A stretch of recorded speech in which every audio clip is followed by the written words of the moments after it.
అమెరికాలో ప్రస్తుతం చదువుకుంటున్నటువంటి అంతర్జాతీయ విద్యార్థులు, అలాగే భవిష్యత్తులో చదువుకోవాలని కలలుగంటున్నటువంటి విద్యార్థులకైతే ఇది పిడుగు లాంటి వార్త. ముఖ్యంగా భారతదేశానికి ఇది 3,50,000 మందికి పైగా మన భారత విద్యార్థులైతే అమెరికాలో చదువుకుంటున్నారు. వాళ్ళందరికీ కూడా ఇప్పుడు ఇది పిడుగు లాంటి వార్తే. ఎందుకంటే ఇప్పుడు ఫెడరల్ సెక్యూరిటీ శాఖ ఏం చేసిందంటే ఒక కొత్త విధానాన్ని తీసుకొచ్చింది. ఇంతకు ముందు F1, J1 వీసాల ద్వారా చదువుకోవడానికి వెళ్తే ఎన్ని సంవత్సరాలైనా చదువుకోవచ్చు, అభ్యంతరాలు ఏమి ఉండేవి కాదు. ఎందుకంటే విదేశీ విద్యార్థులు, విదేశీ వ్యక్తులు అమెరికాలో ఎక్కువ మంది స్థిరపడాలి అనే ఉద్దేశంతో ఇంతకు ముందు ఈ వీసాలు తీసుకొచ్చాయి గత ప్రభుత్వాలన్నీ కూడా. ఇప్పుడు ట్రంప్ ప్రభుత్వం ఏం చేస్తుందంటే ఇలా మీరు F1, J1 వీసాల మీద వచ్చినటువంటి విద్యార్థులు కేవలం 4 సంవత్సరాలు మాత్రమే అమెరికాలో చదువుకోవాలి. ఇది గరిష్ట కాల పరిమితి. ఒకవేళ మీరు అంతకు మించి ఉంటే మాత్రం మరొక వీసా కోసం దరఖాస్తు చేసుకోవాలి. అలా ఇంకొక వీసా కోసం దరఖాస్తు చేసుకుంటే ఇంతకుముందు 60 రోజులు గడువు ఉండేది.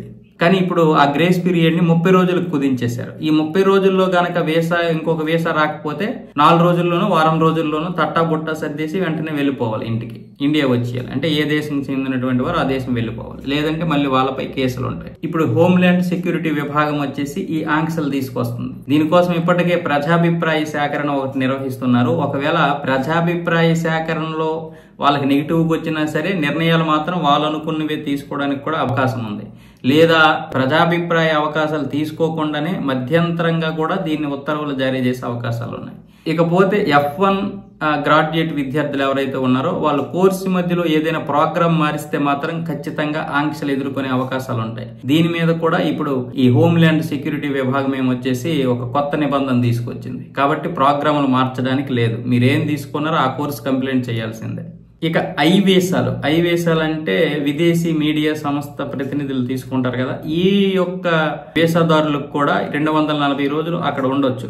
అలాగే మరొక 240 రోజులు అదనంగా కూడా ఉండడానికి అవకాశాలు అయితే కల్పించారు. కాకపోతే ఇక్కడ చైనా మీడియాకి మాత్రం ఎక్కువగా ఆంక్షలు ఉన్నాయి. అంటే దేశ భద్రతా దృష్ట్యా చైనా మీడియాకి మాత్రం విపరీతంగా ఆంక్షలు అయితే పెట్టారు. వాళ్ళు ఎక్కడ పడితే అక్కడ, ఎలా పడితే అలాగా, ఎన్ని రోజులు పడితే అన్ని రోజులు ఉండడానికి లేదు. ఇలాంటి కొత్త ఆంక్షలు అయితే తీసుకొచ్చారు. ఇప్పుడు దీని మీద 3,50,000 మందికి పైగా భారతీయ విద్యార్థులకైతే ఇది ఒక పిడికి లాంటి వార్తే. ఇప్పటికే వాళ్ళు అనేక విధాలుగా చాలా ఆంక్షలు ఎదుర్కొంటున్నారు. నిజానికి అక్కడ చదువుకోవడానికి వెళ్లి పార్ట్ టైం జాబులు చేసి ఆ డబ్బులతో వాళ్ళు ఫీజులు కట్టుకుంటూ ఏదో ఒకలాగా అక్కడ గడిపేసేవారు. కానీ ఇప్పుడు ఆ పార్ట్ టైం జాబులు కూడా చేయడానికి లేకుండా చేశారు. చివరికి ఇప్పుడు డబ్బున్నో లేదో ఒక విధంగా ఇక్కడ అప్పులో సొప్పులో చేసి మొత్తానికి అక్కడికి పంపించి చదువుకుంటున్నారంటే ఇప్పుడు 4 సంవత్సరాలు మాత్రమే అక్కడ గడువు విధించడం వల్ల ఇది చాలా మంది మీద ఎఫెక్ట్ అయితే పడుతుంది.